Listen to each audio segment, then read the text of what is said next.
नमस्कार मित्रों, स्वागत करता हूं आपका हमारे JVNCIB मेड सिंपल के इस चैनल में। दोस्तों, आज के इस लेक्चर के माध्यम से हम लोग अपने RBWM के यूनिट नंबर 26 को डिस्कस करेंगे, जो कि बेस्ड है अदर फाइनेंशियल सर्विसेज का। तो फ्रेंड्स, चलिए शुरुआत करते हैं लेक्चर को।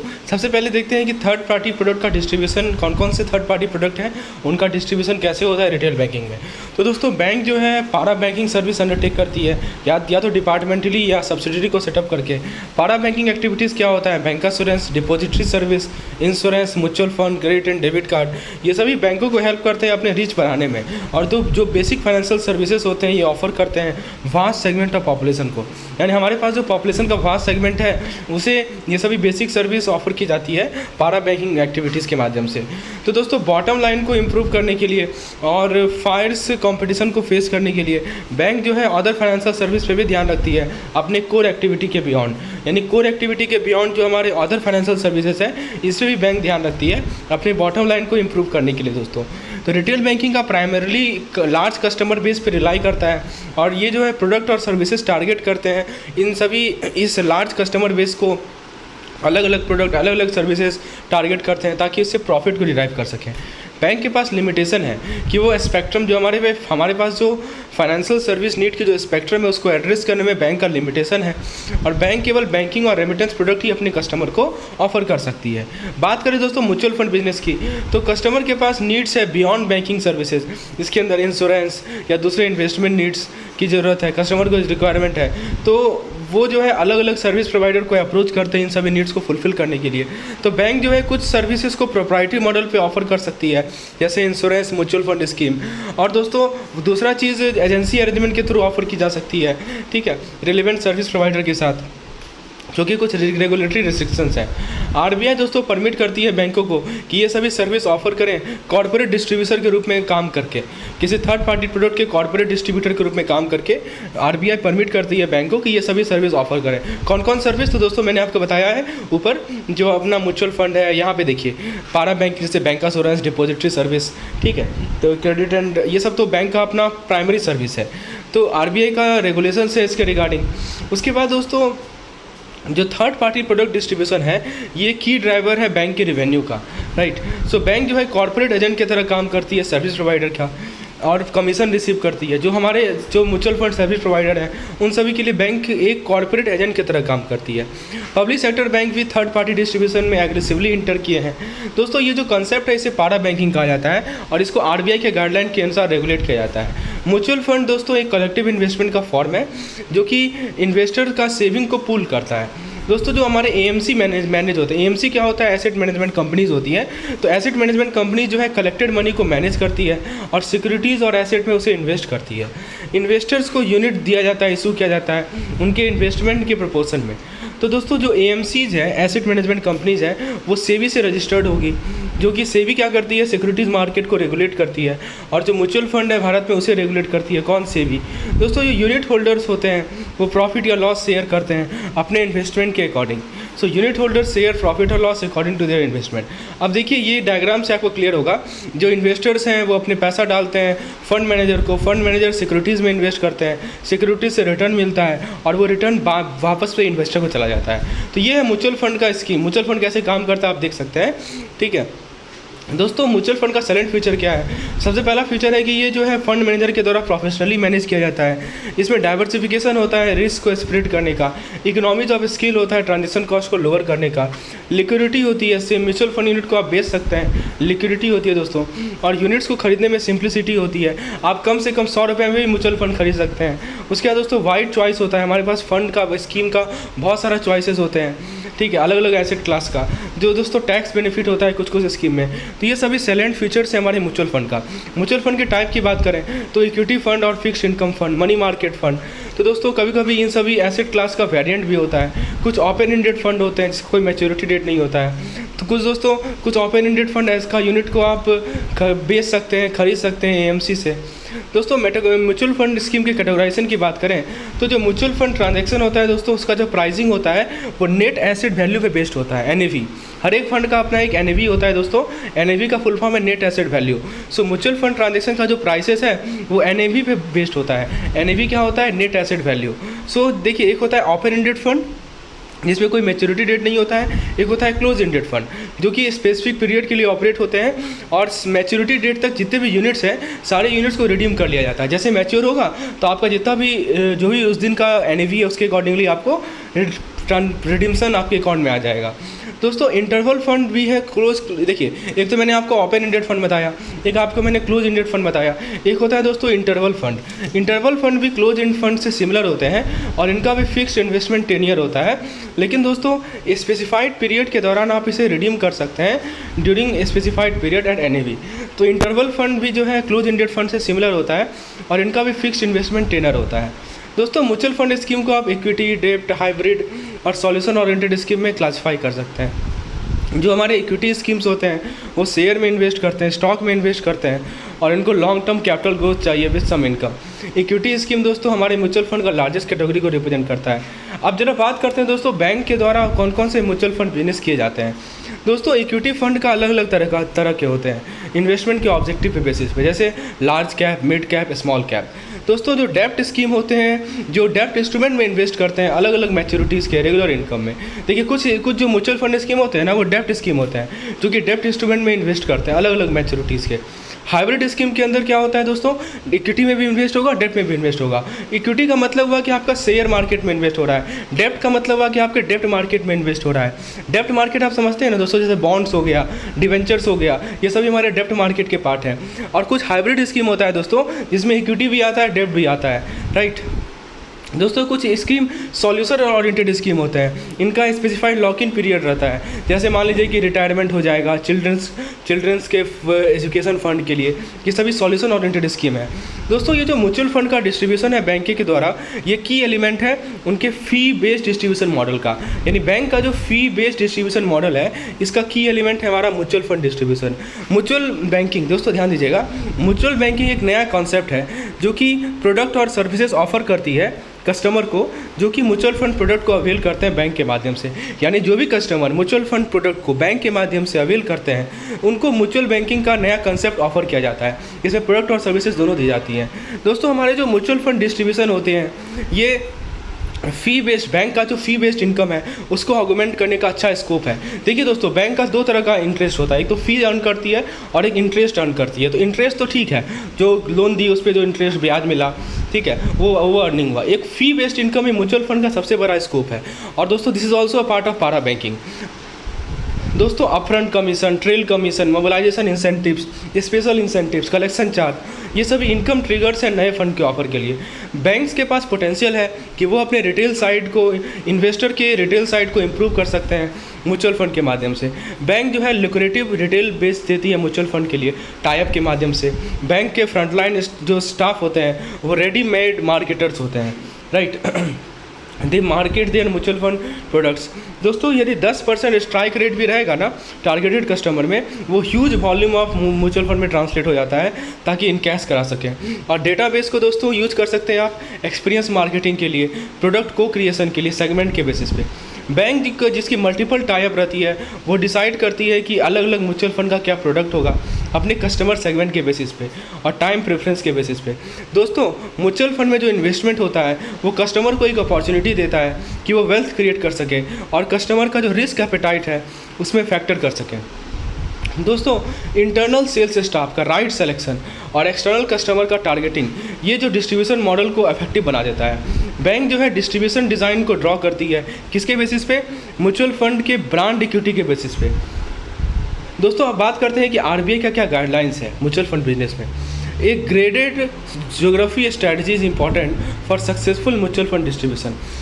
दोस्तों एक ग्रेडेड ज्योग्राफी की स्ट्रैटेजी बहुत ज़रूरी है म्यूचुअल फंड के सक्सेसफुल डिस्ट्रीब्यूशन के लिए। प्रोडक्ट एट्रीब्यूट्स जैसे growth schemes, monthly income plan, इसको इफेक्टिवली कम्युनिकेट किया जाए कस्टमर को ताकि डिससेटिस्फैक्शन को अवॉइड करें। यानी कि दोस्तों कुछ स्कीम होते हैं ना जो ग्रोथ बेस्ड होते हैं, कुछ स्कीम होते हैं दोस्तों मंथली इनकम प्लान होते हैं कि आपको जो है मंथली इनकम मिलेगा। तो ये सभी चीज़ आपको कस्टमर को समझाना है ताकि उनका कोई डिससेटिस्फैक्शन ना हो, उसको अवॉइड करने के लिए जो ट्रेनिंग और सर्टिफिकेशन प्रोग्राम्स है सेल्स स्टाफ का, ये ज़रूरी है ताकि आप डिस्ट्रीब्यूशन स्ट्रेटजी को सक्सेसफुली इंप्लीमेंट कर सकें। कस्टमर को एजुकेट कीजिए, ये भी ज़रूरी है बेटर सेटिस्फैक्शन लेवल के लिए। साथ ही साथ दोस्तों एंट्री लोड का इवोल्यूशन, इक्विटी बेस्ड स्कीम में दोस्तों एंट्री लोड को हटा दीजिए। मान लीजिए कोई एंट्री करना चाह रहा है इक्विटी बेस में, तो एंट्री लोड नहीं लगाइए। और दोस्तों, रेस्ट्रिक्शन ऑन बैंक प्लेसिंग मनीज इन डेब्ट फंड, तो इस कारण से क्या हुआ है कि बैंक कितना पैसा डेब्ट फंड में डाल सकती है, इसमें रिस्ट्रिक्शन है। तो इन सभी कारण से क्या हुआ है कि म्यूचुअल फंड इंडस्ट्रीज़ को इफेक्ट किया है। कि देखिए होता क्या है कि एंट्री लोड को एबॉलिश कर दिया गया, और साथ ही साथ दोस्तों जो डेब्ट फंड में जो पैसा डाला जा सकता है उसमें रिस्ट्रिक्शन डाल दिया गया। इन दोनों चीज़ के कारण हमारा जो म्यूचुअल फंड इंडस्ट्रीज़ है उस पर इफेक्ट पड़ा है और मोबिलाइजेशन घटा है।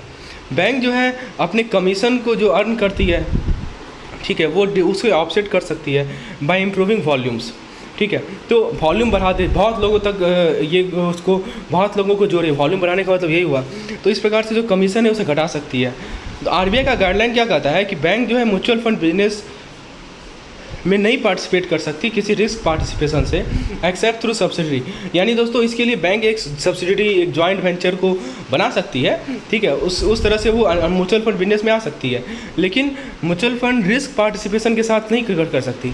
ये नहीं कि मैं रिस्क बियर करूँगा, म्यूचुअल फंड में जो भी लॉस होगा उसका नहीं। बैंक अपना एक सब्सिडरी बनाए, एक जॉइंट वेंचर बनाए, तब म्यूचुअल फंड को बिजनेस को कैरी ऑन करे। ये होता है, जैसे आप देखते ही होंगे ICICI का अपना म्यूचुअल फंड बिजनेस है, तो वो क्योंकि वो सब्सिडरी है, वो जॉइंट वेंचर है, ठीक है, जिसको फॉर्म किया है, ठीक है। बैंक उसके रिस्क को नहीं लेती है। अब जरा बात करते हैं म्यूचुअल फंड बिजनेस की। तो जो स्पॉन्सरिंग बैंक होगी वो एक डिस्क्लेमर इंक्लूड करेगी कि वो किसी लॉस के लिए लायबल नहीं है, ठीक है।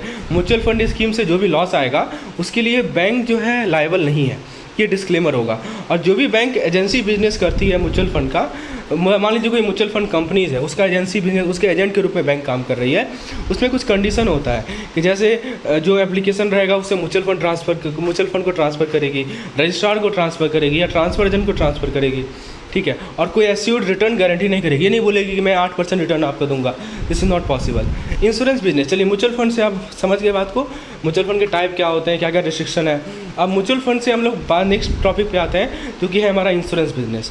तो इंश्योरेंस दोस्तों एक फाइनेंशियल रिस्क मैनेजमेंट टूल है जहाँ पे इंश्योर्ड जो है वो रिस्क को ट्रांसफ़र कर देता है इंश्योरेंस कंपनी को in exchange for a premium. जैसे मान लीजिए कि आपने LIC का इंश्योरेंस लिया, तो आप हो गए इंश्योर्ड, आप इंश्योर्ड हो गए और LIC कंपनी आपकी इंश्योरेंस कंपनी है, और दोस्तों आपको प्रीमियम देना पड़ता है।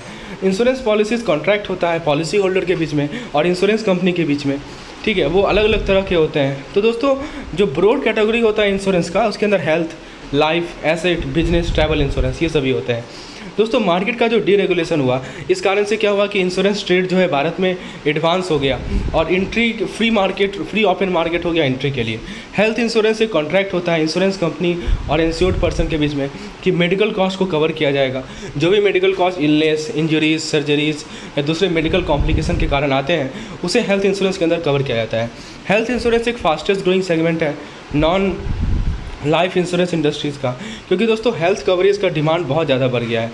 3 तरह के हेल्थ इंश्योरेंस प्रोवाइडर्स हैं, एक है stand alone health insurance companies, दूसरे हैं दोस्तों health insurance from general insurance companies, और तीसरे हैं दोस्तों health insurance from life insurance company.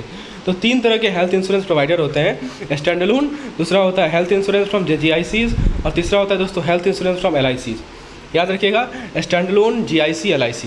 दोस्तों लाइफ इंश्योरेंस प्रोडक्ट को 4 कैटेगरी में डिवाइड किया जाता है, endowment policies, term insurance policies, money back policies और पेंशन प्लान। जी आइए बात करते हैं इन सभी के बारे में।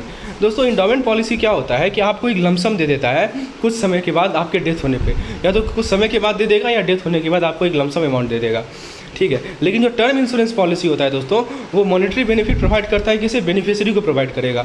यदि पॉलिसी होल्डर का सडन डिमाइज हो जाए, जो पॉलिसी होल्डर थे उनका डेथ हो जाए, तो उनके जो बेनिफिशियरी, जो लाभार्थी हैं, उनको टर्म इंश्योरेंस पैसा देता है, टर्म पॉलिसी पैसे देती है। और इंडोमेंट में क्या होता है कि या तो सर्टेन समय के बाद या डेथ के बाद आपको पैसा मिलेगा। जो मनी बैक पॉलिसीज़ होता है वो इंडोमेंट प्लान का एक एक्सटेंशन है, जहाँ पे पॉलिसी होल्डर को एक फिक्स्ड अमाउंट मिलता है स्पेसिफिक इंटरवल पे through out the policy duration. मतलब जैसे मान लीजिए कि 20 साल का आपने प्लान लिया, तो हर एक 3 साल पे आपको स्पेसिफाइड अमाउंट मिलेगा, ठीक है। ये होता है हमारा मनी बैक पॉलिसी।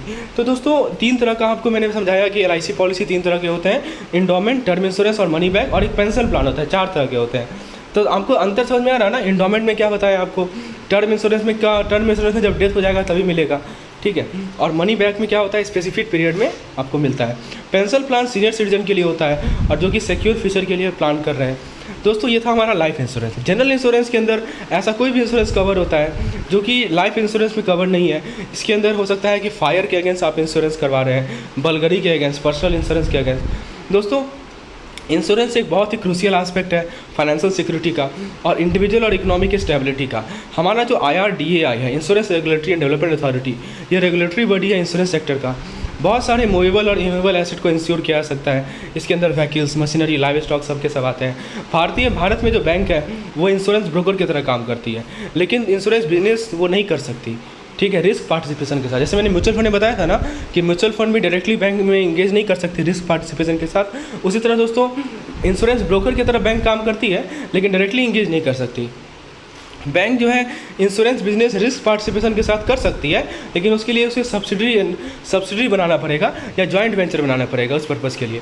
और उनका जो नेट वर्थ होगा कम से कम 1000 करोड़ का होगा और जो नेट प्रॉफिट है वो होगा कम से कम प्रीसीडिंग 3 फाइनेंशियल ईयर। बैंक जो है एक सब्सिडी बना सकती है, जॉइंट वेंचर बना सकती है, ठीक है, इंश्योरेंस ब्रोकिंग या कॉर्पोरेट एजेंसीज़ के लिए।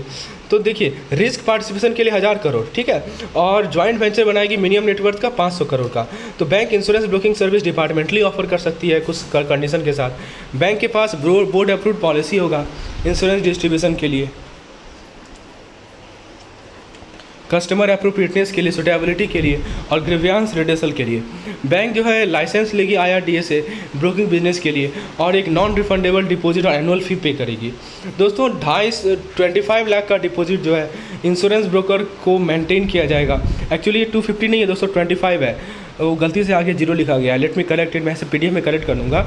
देखिए 25 लाख का जो डिपॉजिट है वो insurance broker schedule commercial bank के साथ मेंटेन करेगी, ठीक है, और ये जो पैसा है इस पर IRDA का लीन लगा रहेगा। दोस्तों जितने भी एम्प्लॉयज़ हैं जो इंश्योरेंस एजेंसी से डील कर रहे हैं, ब्रोकिंग बिजनेस से डील कर रहे हैं, उनके पास रिक्विजिट क्वालिफिकेशन होना चाहिए जो कि IRDA प्रिस्क्राइब करती है। एक स्टैंडर्डाइज सिस्टम है नीड, सुटेबिलिटी किसी प्रोडक्ट के एसेस करने का, ठीक है। दोस्तों बैंक जो है अपने कस्टमर को फेयरली, ऑनेस्टली, ट्रांसपेरेंटली ट्रीट करेगी with regard to the suitability and appropriateness of the insurance product sold. Bank जो है कोई इंसेंटिव नहीं देगी, ना ही कैश ना ही नॉन कैश, अपने स्टाफ को जो इंश्योरेंस ब्रोकिंग में या कॉर्पोरेट एजेंसी के बिजनेस में इंगेज है इंश्योरेंस कंपनी के द्वारा, ठीक है। बैंक जो है किसी रेस्ट्रिक्टिव प्रैक्टिस को फॉलो नहीं करेगी कि किसी कस्टमर को फोर्स किया जाए कि या तो प्रोडक्ट को ऑप्ट करो या स्पेसिफिक इंश्योरेंस कंपनी को ऑप्ट करो। मतलब ऐसा होता है ना कि आप अकाउंट खोलिए तो आपको इंश्योरेंस लेना ही पड़ेगा, तो ऐसा कोई प्रैक्टिस नहीं करेगी, कोई रेस्ट्रिक्टिव प्रैक्टिस नहीं करेगी। एक robust internal grievance redressal mechanism होगा, इसको रखा जाएगा along with board approved customer compensation policy. दोस्तों डायरेक्ट ब्रोकर का फंक्शन ये होता है कि आप क्लाइंट के बिजनेस का डिटेल इन्फॉर्मेशन लीजिए, रिस्क मैनेजमेंट फिलॉसफी देखिए, क्लाइंट के बिजनेस के साथ फैमिलियर बनाइए, अंडरराइटिंग इन्फॉर्मेशन, एडवाइस दीजिए अप्रोप्रिएट इंश्योरेंस कवर पे कि कौन सा इंश्योरेंस कवर बेस्ट है, नॉलेज दीजिए, नॉलेज रखिए अवेलेबल इंश्योरेंस मार्केट का, कोटेशन सबमिट करना, अंडरराइटिंग इन्फॉर्मेशन प्रोवाइड करना, क्लाइंट का इंस्ट्रक्शन पे एक्ट करना, ये सभी काम है दोस्तों इंश्योरेंस ब्रोकर का। तो बैंक कॉर्पोरेट एजेंसी की भी अंडरटेक कर सकती है इंश्योरेंस कंपनी का डिपार्टमेंटली, इसके लिए RBI की कोई अप्रूवल नहीं ज़रूरत पड़ती है और IRDA का रेगुलेशन जरूर लागू होता है। ये दोस्तों इसके द्वारा बैंक क्या कर सकती है, इंश्योरेंस पॉलिसीज़ अपने कस्टमर को ऑफर कर सकती है उनके नॉलेज के बेसिस पे, सिचुएशन के नॉलेज के बेसिस पे। तो जब भी बैंक कॉर्पोरेट एजेंट होती है दोस्तों किसी इंश्योरेंस कंपनी का, तो उसे बैंक इंश्योरेंस कहा जाता है, ठीक है। तो कॉर्पोरेट एजेंट जो है can represent up to 3 life insurer, ठीक है। कोई भी कॉर्पोरेट एजेंट दोस्तों ये 3 लाइफ इंश्योरर को रिप्रेजेंट कर सकती है, 3 नॉन लाइफ इंश्योरर को रिप्रेजेंट कर सकती है और 3 स्टैंड अलोन हेल्थ इंश्योरर को रिप्रेजेंट कर सकती है और 2 स्पेशलाइज इंश्योरेंस कंपनीज को रिप्रेजेंट कर सकती है। बैंक इंश्योरेंस क्या होता है दोस्तों, इंश्योरेंस पॉलिसी का डिस्ट्रीब्यूशन होता है बैंक ब्रांच के माध्यम से। तो इंश्योरेंस कंपनी जो है बैंक ब्रांच को यूज़ करती है ताकि कस्टमर तक पहुँचे और अलग अलग इंश्योरेंस पॉलिसीज़ को बेचें, जिससे क्या होता है कि उनका रीच बढ़ाने में हेल्प करता है। तो ये मॉडल जो है स्ट्रेंथ गेन कर रहा है इंडिया में भी और ग्लोबली में भी। तो बैंक इंश्योरेंस एक अट्रैक्टिव प्रपोजिशन है बैंक के लिए, क्योंकि ये ज़्यादा से ज़्यादा बैंक के लिए फ़ी बेस्ड इनकम को जनरेट करता है बिना रिस्क में पार्टिसिपेट किए। देखिए कैसे होता है मार्केटिंग ऑफ लाइफ पॉलिसी, एक होता है कॉर्पोरेट एजेंसी के माध्यम से, एक होता है रेफरल अरेंजमेंट। कॉर्पोरेट एजेंसी में क्या होता है कि कमीशन रेवेन्यू स्ट्रीम्स होता है over the total policy period, initial high and Peter out over the policy period, regular premium मिलता है, मार्केटिंग, प्रोप्राइटरी और stand alone product of life. यानी जो स्टैंड लोन प्रोडक्ट है लाइफ इंश्योरेंस का, जो प्रोप्राइटरी प्रोडक्ट है उसे मार्केट करना। जो रेफरल अरेंजमेंट होता है दोस्तों, उसमें क्या होता है कि रेफरल कमीशन होता है पहले साल के लिए, ठीक है। उसके बाद का कोई सब्सिक्वेंट रेवेन्यू फ्लो नहीं होता है। ग्रुप प्रीमियम पॉलिसीज़ आते हैं इसके अंदर। उसके बाद दोस्तों इसमें क्या होता है कि हम ऑफ़र करते हैं ग्रुप पॉलिसीज़ को इंश्योरर को, जो कि अलग अलग, जैसे देखिए इसमें हमारे रेफरल अरेंजमेंट में क्या होता है कि group policies of the insurer either of the self और custom made to specific defined group of account holders like saving bank, saving card holders, home loans. तो लाइफ इंश्योरेंस का जो बिजनेस मॉडल है वो इंडिविजुअल एजेंट पे rely करता है। और दोस्तों कुछ प्राइवेट इंश्योरेंस होते हैं जो कि न्यू प्रीमियम का 40% तक जनरेट करते हैं। बैंक जो है कॉर्पोरेट एजेंसीज़ के अरेंजमेंट में इंटर की है इंश्योरेंस कंपनी के साथ, ताकि लाइफ इंश्योरेंस प्रोडक्ट को डिस्ट्रीब्यूट कर सके। बैंक सिंगल प्रीमियम को मार्केट करती है और regular premium payment life insurance product को मार्केट करती है अपने ब्रांच नेटवर्क के माध्यम से। बैंक क्या करती है दोस्तों, ग्रुप इंश्योरेंस प्रोडक्ट को भी सेल करती है स्पेसिफाइड ग्रुप ऑफ कस्टमर को। जैसे कुछ डिपॉजिट होल्डर्स हैं, कुछ लोन कस्टमर हैं, उन्हें ग्रुप इंश्योरेंस प्रोडक्ट भी ऑफर करती है। ये जो ग्रुप है ये क्लियरली डिफाइन किया जाएगा कि ग्रुप पॉलिसी कौन सा ग्रुप पॉलिसी परचेस किया जाएगा।